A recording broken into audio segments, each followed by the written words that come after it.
Personne ne sera surpris d'apprendre que le marché de la fourgonnette n'est plus ce qu'il était. Depuis une dizaine d'années, on assiste à une dégringolade en règle des ventes de ces véhicules qui, il y a à peine 30 ans, ont révolutionné le transport familial.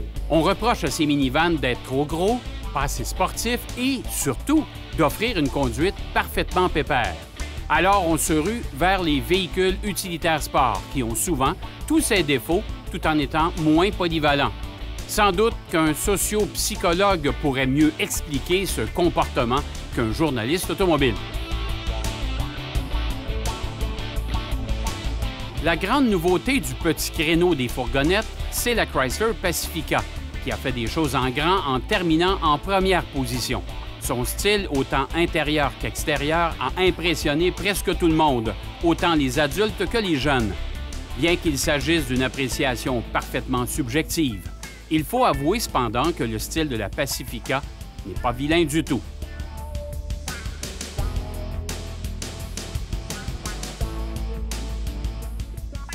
Au moment où nous avons tenu notre match comparatif, Honda n'avait toujours pas dévoilé son Odyssey 2017, entièrement revu. En toute logique, un véhicule renouvelé est meilleur que celui qu'il remplace. On a bien hâte de voir ce que ça va donner, la vieille Odyssey ayant terminé en deuxième place dans ce match.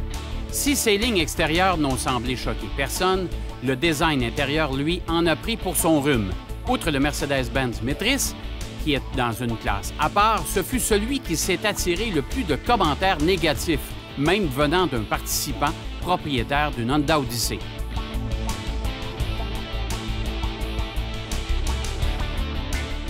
Il y a quelques années, Kia commercialisait une Sedona et Hyundai, sa jumelle baptisée Entourage, infiniment anonyme.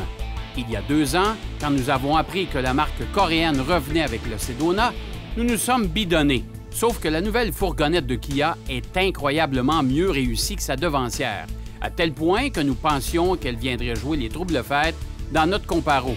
Mais ce n'est pas arrivé.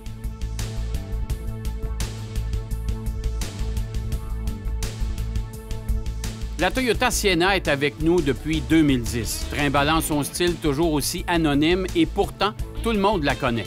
Sa réputation de fiabilité la précède, tout comme sa réputation d'ultime platitude à conduire. Or, selon nos essayeurs, elle ne serait pas si pire que ça. En effet, dans le segment conduite, elle est arrivée tout juste derrière les Pacifica et Odyssey, qui ont terminé ex aequo, et devant la Sedona par une bonne marge.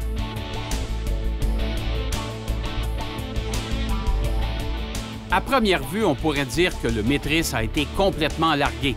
Mais en y regardant de plus près, on se rend compte que les choses ne sont pas si simples que cela. Tout d'abord, il convient de préciser que si la Metris a été invitée à notre match, c'est parce qu'elle comptait 7 places. Il s'agit d'un véhicule commercial qui sera appelé à faire la navette, souvent 24 heures par jour, d'un hôtel à un aéroport, par exemple. Il ne s'adresse donc pas aux familles désirant voyager en tout confort. Tout, dans le Metris, respire la robustesse au détriment de la polyvalence.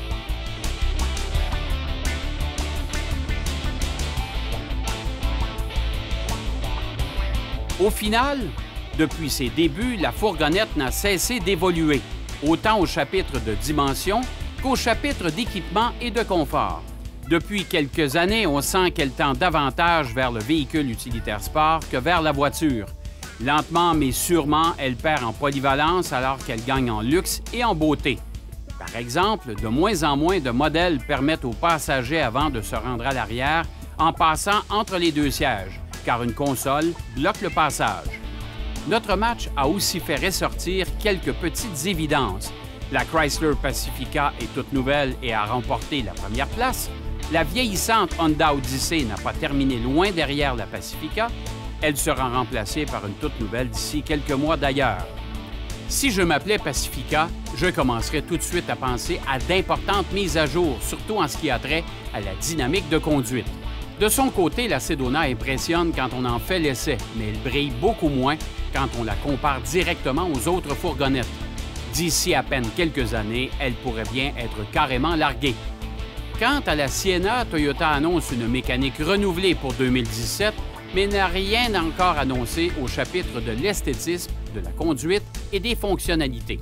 Heureusement, Toyota peut compter sur une clientèle d'une extraordinaire fidélité pour en écouler un nombre impressionnant chaque année. Enfin, la Matrice ne s'adresse pas au même public que les 4 autres. Il s'agit bien davantage d'une minibus que d'une fourgonnette. Essayez ces sièges au confort acceptable qui supporteront des dizaines de milliers de fesses avant de montrer le moindre signe d'usure. De plus, le Matrice devrait s'avérer le plus facile à modifier pour pouvoir accommoder des personnes à mobilité réduite. La semaine prochaine, au Guide de l'auto, on parle de camionnettes pleine grandeur. D'un côté, le Nissan Titan et de l'autre, le Ram 1500. Cette émission est une présentation de Albi le Géant. Albi le Géant, on vous attend.